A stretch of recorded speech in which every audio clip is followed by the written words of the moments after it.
Hello friends, welcome to my channel Prab Chemistry Tips, always with a new topic. And do you know what's our today's topic? Yes, you must know. तो आइए चलते हैं अपने आज के topic के साथ जो है acids and basis. Acids and bases are one of the most important topic in general organic chemistry and always help you in organic reactions. So let's start acids and bases. Before starting, you must know what are acids and bases. Generally जो छोटी classes में हमने पढ़ा वो था कि acid सोर होते हैं, बेसिस बिटर होते हैं, acids turn blue litmus red, bases turn red litmus blue. But now in this video we will going to discuss part of acids and bases which is helpful in organic chemistry. Okay guys, so let's start. Acids and bases. According to Lori Bronsted theory, Lori Bronsted ने जो theory दी थी उन्होंने क्या बोला था कि जो acids होते हैं वो प्रोटॉन को डोनेट करते हैं, यानी कि H पॉजिटिव आयन को डोनेट करते हैं, एंड जो बेसिस होते हैं वो एक्सेप्ट करते हैं प्रोटॉन को. Okay, and according to Lewis concept acids accept a pair of electrons and bases donate a pair of electrons. यानी जो एसिड्स होते हैं वो प्रोटॉन को तो डोनेट करते हैं बट इलेक्ट्रॉन्स को एक्सेप्ट करने की उनकी टेंडेंसी होती है. बट जो बेसिस होते हैं उनकी कैपेसिटी होती है कि वो प्रोटॉन को एक्सेप्ट करेंगे and a pair of electron को डोनेट करेंगे. Now an acid base reaction involves transfer of proton from a acid to base. अब जो एसिड बेस रिएक्शन होती है उसमें क्या होगा, ट्रांसफर ऑफ प्रोटॉन होगा एसिड से बेस, बिकॉज एसिड क्या है, प्रोटॉन को डोनेट करेगा एंड बेस प्रोटॉन को एक्सेप्ट करेगा. तो आइए देखते हैं इस रिएक्शन में.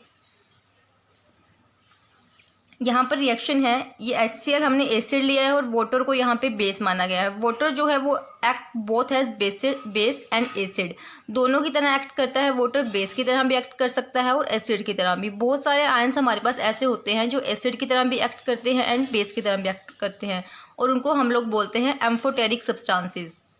जैसे यहाँ पे भी कुछ एग्जांपल हैं, अभी आपको बताऊंगी. तो जैसे ही इन्होंने रिएक्ट किया तो क्या हुआ, जो एसिड था उसने अपने प्रोटॉन को यहाँ से डोनेट किया, H पॉजिटिव को डोनेट किया, एंड तो यहाँ पे क्या बचा, Cl नेगेटिव, और इसने बेस ने प्रोटॉन को यहाँ से एक्सेप्ट किया तो इसने बनाया हाइड्रोनियम आयन. अब देखिए, जब एसिड ने अपने प्रोटॉन को डोनेट किया तो उसमें जो रिमेनिंग पार्ट था वो उसको हमने क्या बोला, कंजुगेट बेस, और जब इसने प्रोटॉन को एक्सेप्ट किया तो जो बना उसको हमने बोला कंजुगेट एसिड. यानी कि जो एसिड होता है जब वो अपने प्रोटॉन को डोनेट कर देता है तो वो हमें कंजुगेट बेस देता है, एंड जो बेस होता है जब वो प्रोटॉन को एक्सेप्ट कर लेता है तो वो कंजुगेट एसिड देता है. यहाँ पे कुछ आयंस हैं, आप इन्हें देखिए एक बार. जैसे कि ये है हमारे पास बाइकार्बोनेट आयन, ये दो आयंस और हैं, NH3 है अमोनिया. इसका अगर हमें बताना है conjugate acid and conjugate base, तो इसका कंजुगेट एसिड बताना है तो क्या करेंगे, इसमें एडिशन कराएंगे एक H का, एक प्रोटॉन का एडिशन कराएंगे, और अगर कंजुगेट बेस बताना है तो एक प्रोटॉन को वहाँ से रिमूव कराएंगे. तो सब में हमारा यही प्रोसीजर रहेगा. सपोज हमसे पूछा गया है कि इसका कंजुगेट एसिड क्या होगा, तो हमने इसमें एक प्रोटॉन का एडिशन कराना है तो ये बनेगा H2SO4, एंड अगर कॉन्जुगेट बेस बताना है तो प्रोटॉन को रिमूव करना है. सिंपल ट्रिक है. कॉन्जुगेट एसिड बताना है तो प्रोटॉन का एडिशन कराना है, कॉन्जुगेट बेस बताना है तो प्रोटॉन को रिमूव कराना है. आगे देखिए, according to Lewis theory, Lewis ने क्या बोला कि जो एसिड्स होते हैं वो इलेक्ट्रॉन डेफिशिएंट होते हैं और उनकी टेंडेंसी होती है कि वो एक्सेप्ट कर सकते हैं इलेक्ट्रॉन्स को, एंड दैट्स वाई हम उन्हें बोलते हैं लुइस एसिड्स. बट जो बेसिस होते हैं वो इलेक्ट्रॉन रिच होते हैं एंड उनके पास कुछ अनशेयर्ड इलेक्ट्रॉन पेयर होते हैं जिनको वो डोनेट कर सकते हैं, यानी उनकी इलेक्ट्रॉन डोनेट करने की टेंडेंसी होती है, एंड दैट्स वाई हम इन्हें बोलते हैं Lewis base. Acid base reaction अगर हम इसमें देखना चाहें तो देखिए, ये हमारे पास है लुइस एसिड. अब लुइस एसिड कैसे है ये, जैसे बोरोन है, बोरोन का हमारे पास जो वैलेंस शेल इलेक्ट्रॉन है वो 3 होते हैं इसके, बिकॉज इसका 5 होता है atomic number, then 2 first shell में, 3 लास्ट वैलेंस शेल में. तो इसके 3 वैलेंस शेल इलेक्ट्रॉन्स हैं. साइड में हमने 3 फ्लोरीन या क्लोरीन एटम्स लगाए, तो 2-2 की पेयरिंग यहाँ पे होगी. इनका तो कंप्लीट हो गया ऑक्टेट, बट जो बोरोन है उसके पास 6 इलेक्ट्रॉन्स हैं, उसका ऑक्टेट कंप्लीट नहीं हुआ, यानी कि ये इलेक्ट्रॉन डेफिशिएंट है. इसको अपना ऑक्टेट कंप्लीट करने के लिए अभी और इलेक्ट्रॉन्स की नीड है, 2 इलेक्ट्रॉन्स की नीड है। तो जो यहाँ पे लुईस बेस है अमोनिया, इसके पास अनशेयर पेयर ऑफ इलेक्ट्रॉन्स हैं, लोन पेयर्स। तो जब ये अपना डोनेशन देगा लुईस एसिड को तो उसका ऑक्टेट कंप्लीट हो जाएगा, एंड जो बॉन्ड इसके बीच में बनता है उसे हम बोलते हैं कोऑर्डिनेट बॉन्ड। कोऑर्डिनेट बॉन्ड मतलब जब कोई अपना कंप्लीट डोनेशन किसी दूसरे कंपाउंड को देता है। कोवलेंट बॉन्ड में तो शेयरिंग होती है इलेक्ट्रॉन पेयर्स की, बट यहाँ पे कोऑर्डिनेट बॉन्ड है तो यहाँ पे कंप्लीट डोनेशन होता है इलेक्ट्रॉन का। ओके, और ऐसे ही जैसे BF3 था ऐसे AlCl3 भी होता है, ये भी इलेक्ट्रॉन डेफिशिएंट हमारे पास कंपाउंड होता है। जिंक क्लोराइड होता है, वो भी इलेक्ट्रॉन डेफिशिएंट होता है। तो इन ये कोऑर्डिनेट बॉन्डिंग के थ्रू अपना ऑक्टेट कंप्लीट करते हैं एंड अपनी स्टेबिलिटी को बढ़ाते हैं। अब आगे देखिए लुईस एसिड और कौन कौन से हो सकते हैं। जो सिंपल कटायंस हैं हमारे पास, जैसे Ag पॉजिटिव है, Ca2 पॉजिटिव, या कोई भी कटायन है वो भी लुईस एसिड की तरह ही एक्ट करेगा। बट हमें कैसे पता चलेगा कि कौन सा कटायन है वो ज़्यादा एसिडिटी शो कर रहा है और कौन सा कम शो कर रहा है। अब देखो टेंडेंसी होती है जो एक्सेप्ट इलेक्ट्रॉन की, जितनी ज़्यादा टेंडेंसी होगी उतनी ज़्यादा हम बोलेंगे कि उसकी एसिडिटी है। तो अब साइज और चार्ज 2 फैक्टर होते हैं यहाँ पे, वो कैसे अफेक्ट करेंगे एसिडिटी को। Tendency to accept electron directly proportional to charge and inversely proportional to size. जितना ज़्यादा चार्ज होगा कटायन के ऊपर उतना ज़्यादा टेंडेंसी होगी उसकी इलेक्ट्रॉन्स को एक्सेप्ट करने की। जैसे कि इस केस में है, ज़्यादा चार्ज है तो उसकी एसिडिटी भी ज़्यादा है, बट साइज़ जितना छोटा होगा उतनी ज़्यादा टेंडेंसी होगी। जैसे Ag पॉजिटिव और इसमें इसका साइज़ छोटा है तो इसकी टेंडेंसी ज़्यादा है, और इसमें से इसका साइज़ छोटा है तो इसकी टेंडेंसी ज़्यादा है। तो इस वजह से हम बता सकते हैं कि किसकी ज़्यादा टेंडेंसी है इलेक्ट्रॉन्स को एक्सेप्ट करने की। ऐसे ही अगर लुईस बेस की बात करें तो वो कौन से होते हैं। अब लुईस एसिड्स तो जिनके ऊपर पॉजिटिव चार्ज होता है यानी कटायंस होते हैं वो लुईस एसिड्स होते हैं, बट लुईस बेसिस जिनके ऊपर जनरली नेगेटिव चार्ज होता है या फिर अनशेयर्ड पेयर इलेक्ट्रॉन होता है, बिकॉज इसको डोनेट करना है इलेक्ट्रॉन, चाहे उसके पास नेगेटिव चार्ज हो या फिर अनशेयर्ड पेयर इलेक्ट्रॉन हो, तो वो सब होते हैं लुईस बेस।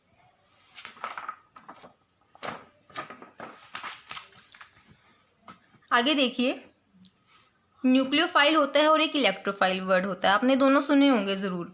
अब न्यूक्लियोफाइल क्या होता है, जनरली न्यूक्लियस लविंग होता है, इलेक्ट्रोफाइल इलेक्ट्रॉन लविंग होता है। न्यूक्लियोफाइल और electrophile generally look as acids and basis.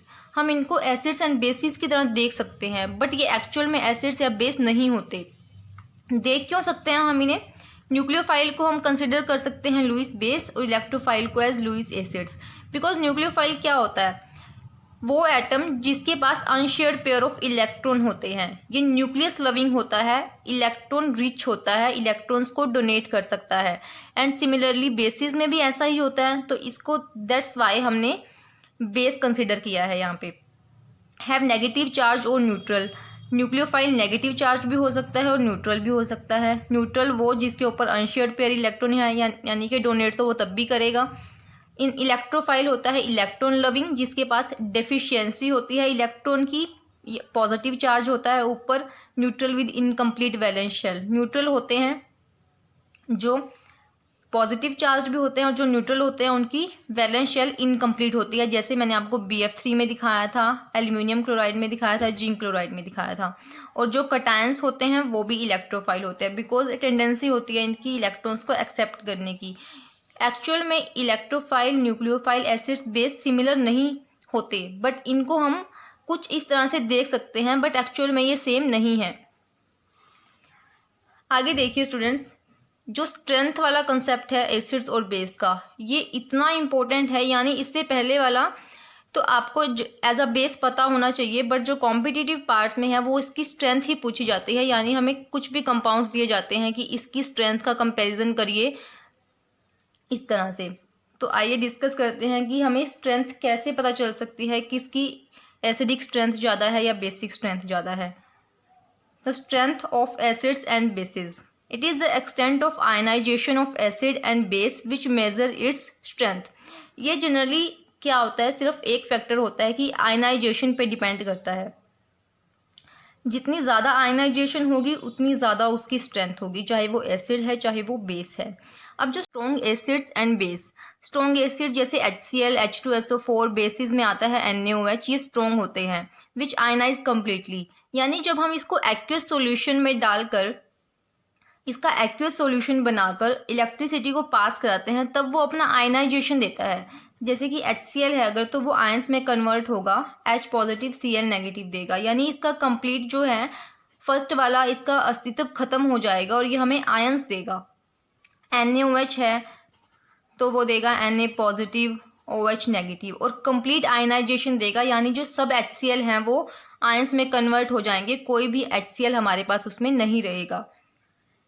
But जो वीक एसिड और बेस होते हैं, जैसे एग्जांपल है वीक एसिड का, एसिटिक एसिड, बेस का NH4OH, ये पार्शियली आयनाइजेबल होते हैं, यानी जब आयनाइजेशन इनका कराते हैं वैसे तो ये आयनाइज हो जाते हैं बट पार्शियली होते हैं, यानी आयंस मिलेंगे बट कुछ एक्चुअल में जो है वो भी हमें अपने सॉल्यूशन में मिलेंगे, यानी एसिडिक एसिड खुद भी वहाँ पे प्रेजेंट होगा, वो पार्शियली आयनाइजेबल होंगे। तो यही इनकी पहचान है, जो कम्प्लीटली आयनाइज हो जाए एक्वस सॉल्यूशन में वो स्ट्रॉन्ग एसिड या बेस है, और जो कम्प्लीटली आयनाइज ना हो वो वीक एसिड या बेस है। अब देखिए स्ट्रेंथ ऑफ एसिड के लिए कुछ कंसेप्ट, जैसे हमने यहाँ पे लिया एसिड HX, कोई भी एसिड है, H2O, इसका एक्वस सॉल्यूशन बनाया, तो इसने क्या किया, सिमिलरली वैसे ही इसने अपने प्रोटॉन को डोनेट किया और यहाँ पे बचा X नेगेटिव और इसने प्रोटॉन को एक्सेप्ट किया, तो ये हाइड्रोनियम आयन बना। अब यहाँ पे एक मेन चीज़ होती है Ka, इसको हम लोग बोलते हैं डिसोसिएशन कांस्टेंट या आयनाइजेशन कांस्टेंट या equilibrium constant.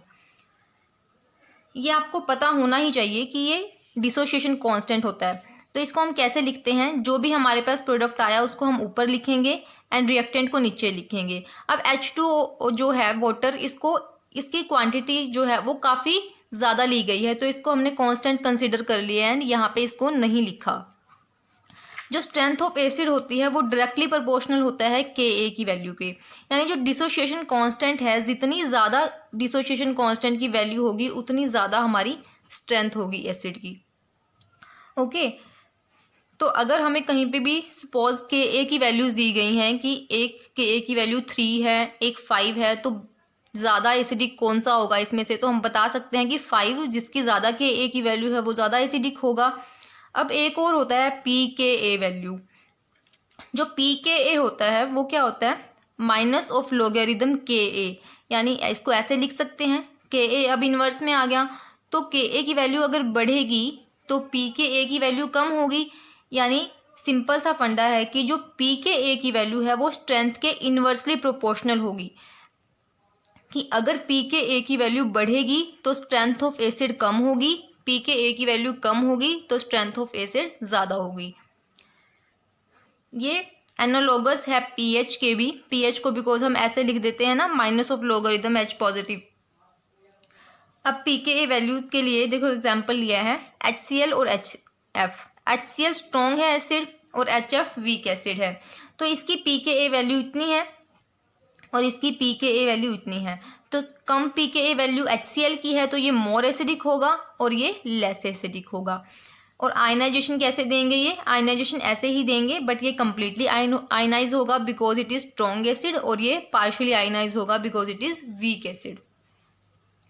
In terms of Gibbs free energy हमारे पास ये फॉर्मूला होता है minus of 2.303 RT, R is a gas constant, T temperature, log dissociation constant. तो अब न्यूमेरिकल भी होता है कि हमें Ka की वैल्यू दी गई है या किसी की भी वैल्यू दी गई है और एक दूसरे की निकालनी है तो ऐसे निकाल सकते हैं। इसी तरह से अगर स्ट्रेंथ ऑफ बेस की बात करें तो सिमिलर होगा।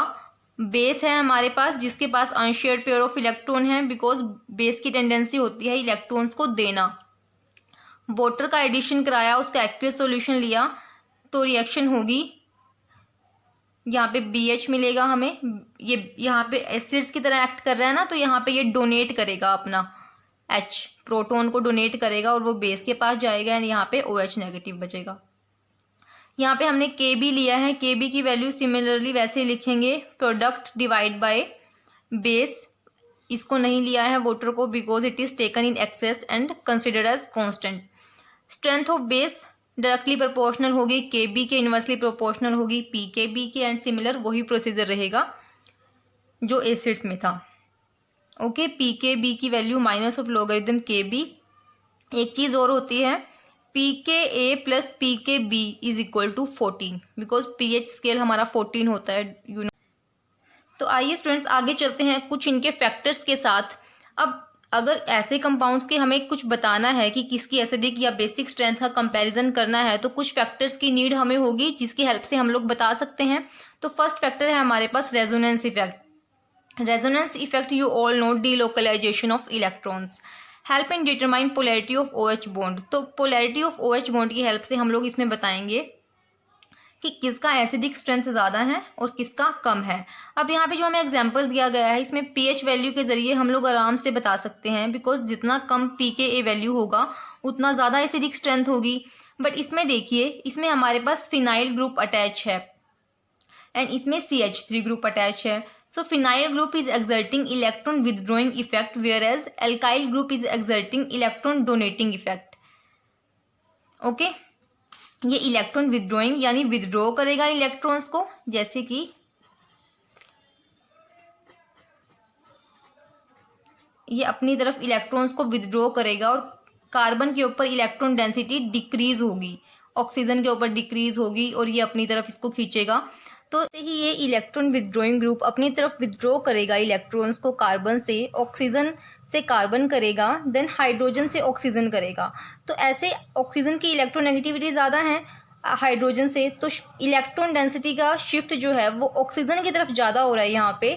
तो इससे क्या होगा, हाइड्रोजन के ऊपर पार्शियल पॉजिटिव चार्ज आएगा और ऑक्सीजन के ऊपर पार्शियल नेगेटिव चार्ज आएगा एंड ऐसा होने से इसकी पोलैरिटी बढ़ जाएगी और जो एब्स्ट्रक्शन होगा इलेक्ट्रोफाइल का यानी कि हाइड्रोजन का यहाँ से वो इजी होगा एंड हाइड्रोजन का अगर एब्स्ट्रक्शन इजी होगा तो उससे क्या होगा, वो मोर एसिडिक बन जाएगा। That's why electron withdrawing group लगने से एसिडिटी इंक्रीज होती है। अगर हम इलेक्ट्रॉन डोनेटिंग ग्रुप की बात करें तो वहाँ पे क्या होगा, इलेक्ट्रॉन डेंसिटी इंक्रीज होगी कार्बन के ऊपर, फर्दर ऑक्सीजन के ऊपर, देन हाइड्रोजन के ऊपर।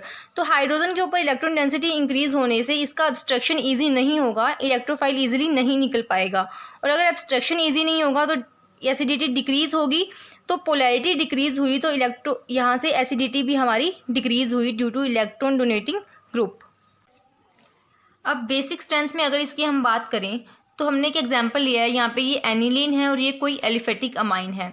अब जो एनिलीन है उसकी बेसिक स्ट्रेंथ कम है एलिफेटिक अमाइन से। क्यों? इसका बहुत ही सिंपल सा तरीका है, कैसे देखना है आपको। अब देखो, इस जो एनिलीन है इसमें डीलोकलाइजेशन होगा इलेक्ट्रॉन्स का। अब बेस का क्या होता है, उसको इलेक्ट्रॉन्स को डोनेट करना होता है, यानी टेंडेंसी होती है उसकी इलेक्ट्रॉन को डोनेट करने की। तो इलेक्ट्रॉन्स डोनेट कब होंगे, जब वो इलेक्ट्रॉन्स फ्री होंगे।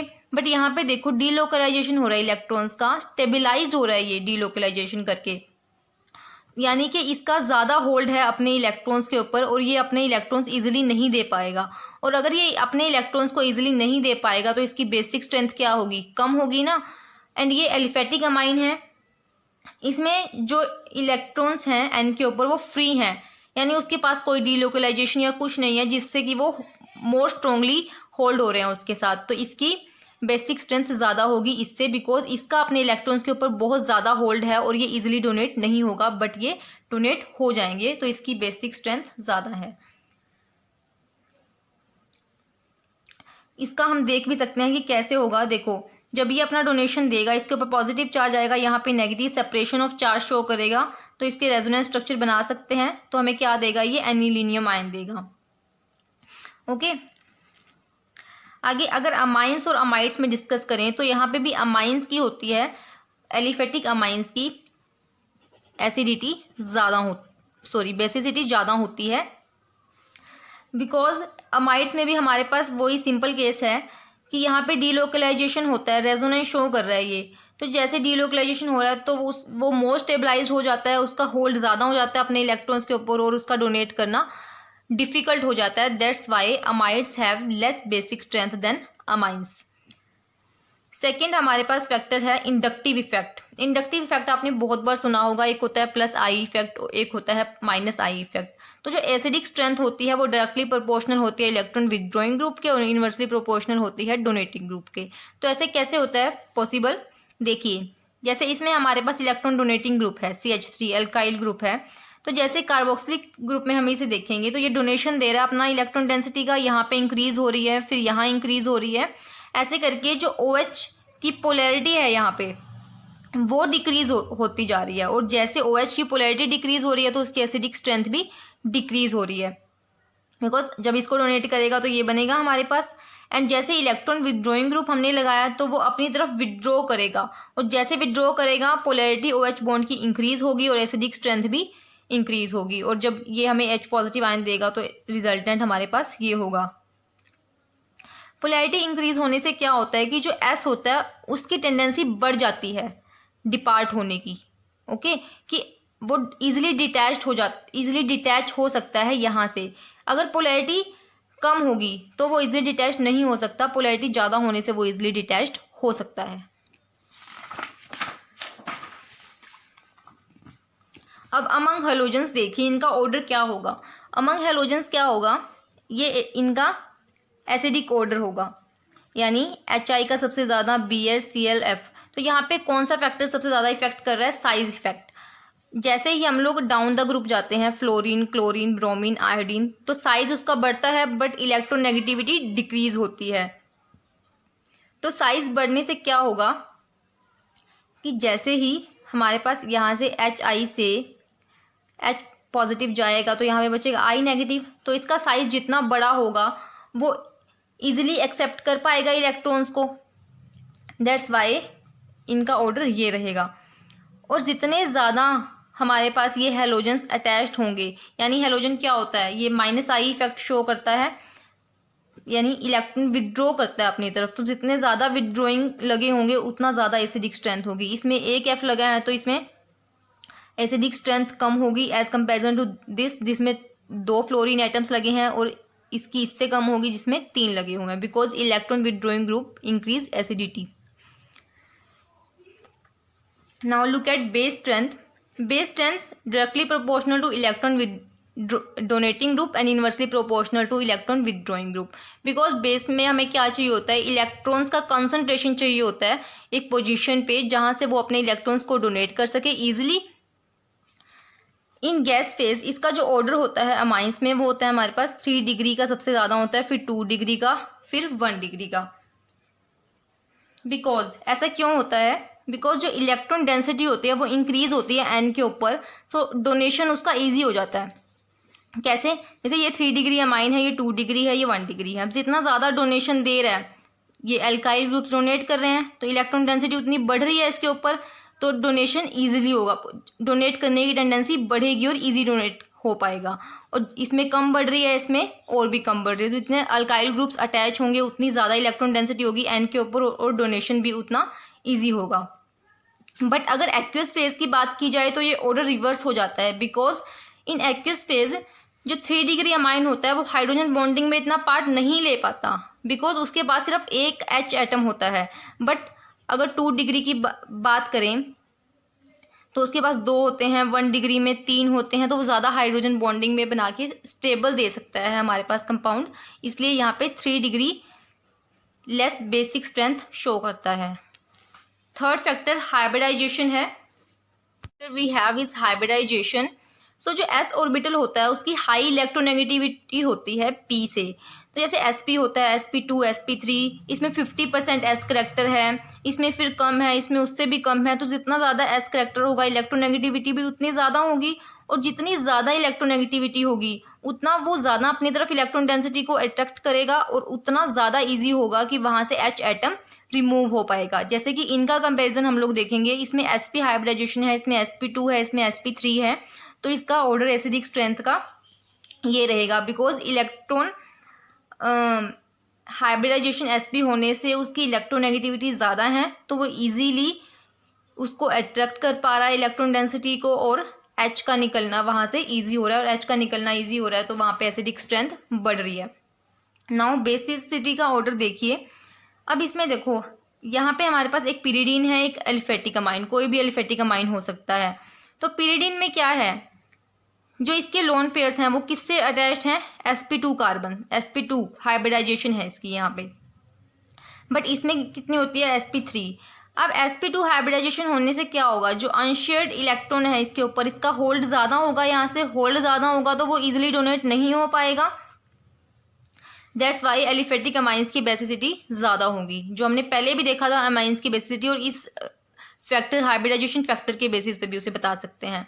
अगर स्टेरिक हिंड्रेंस की बात करें तो जितनी आपको पता है कि जितना ज़्यादा स्टेरिक हिंड्रेंस होता है उतना मुश्किल हो जाता है किसी भी रिएक्शन को कराना। तो यहाँ पे भी सेम वही है, जितना कम स्टेरिक हिंड्रेंस होगा, एक अल्काइल ग्रुप है तो वो ज़्यादा इजीली रिएक्शन करा पाएगा, दो हैं तो वो उससे कम, फिर टर्शरी वाला उससे भी कम करा पाएगा। तो यहाँ पे हमारे पास एक सिंपल ट्रिक होती है, इसके क्वेश्चंस कुछ हम नेक्स्ट वीडियो में डिस्कस करेंगे, मैं सिर्फ ट्रिक आपको यहाँ पे बता रही हूँ। ट्रिक होती है आइसोलेटेड बेसिसिटी की, ये ट्रिक है, greater than resonance greater than aromatic plus resonance. Question से आपको ये समझ में आएगा, ऐसे नहीं आएगा। तो जैसे देखिए तीन यहाँ पे कंपाउंड्स दिए हैं हमें। फर्स्ट वाले में क्या है, ये एरोमेटिक कंपाउंड है यानी ये रेजोनेंस भी शो करेगा। ये हमारे पास कोई आइसोलेटेड कंपाउंड है यानी यहाँ पे कोई रेजोनेंस एरोमेटिसिटी नहीं है, ठीक है। यहाँ पे रेजोनेंस है हमारे पास लोन पेयर्स का, तो अब आइसोलेटेड की सबसे ज़्यादा होगी इसकी, बिकॉज इसके इलेक्ट्रॉन्स फ्री हैं और ये इजीली डोनेशन दे सकते हैं अपना। तो फर्स्ट नंबर पे आएगा आइसोलेटेड। बेसिसिटी का ऑर्डर बता रहे हैं हम यहाँ पे, आइसोलेटेड, देन यहाँ पे क्या हो रहा है, रेजोनेंस हो रहा है, ओनली रेजोनेंस, ये एरोमेटिक नहीं है तो ये आएगा सेकेंड नंबर पे, थर्ड। एंड यहाँ पे देखिए ये एरोमेटिक है, एरोमेटिक क्या होता है, जिसमें 3 और नंबर ऑफ इलेक्ट्रॉन पेयर होते हैं, इसमें 2 2 और 2 6 यानी 3 और इलेक्ट्रॉन पेयर हैं।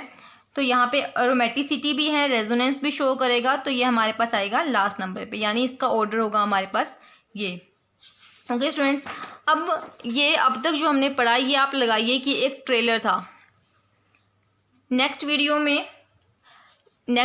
वीडियोस में हम लोग पूरा कंसेप्ट इसका क्लियर करेंगे, जिससे कि आपको कोई भी क्वेश्चन करने में कोई भी डिफिकल्टी नहीं आएगी। तो हमारी नेक्स्ट वीडियो में हम लोग डिस्कस करेंगे relative trends in acidic and basic strength of oxo acids and very important conceptual examples. बहुत सारे एग्जाम्पल्स हम लोग ट्राई करेंगे, जिससे आपको ये सभी जो फैक्टर्स हमने डिस्कस किए हैं पूरे अच्छे से क्लियर हो जाएंगे। So students, wait for my next video and please revise this concept before watching my next video. So bye bye students, thanks for watching.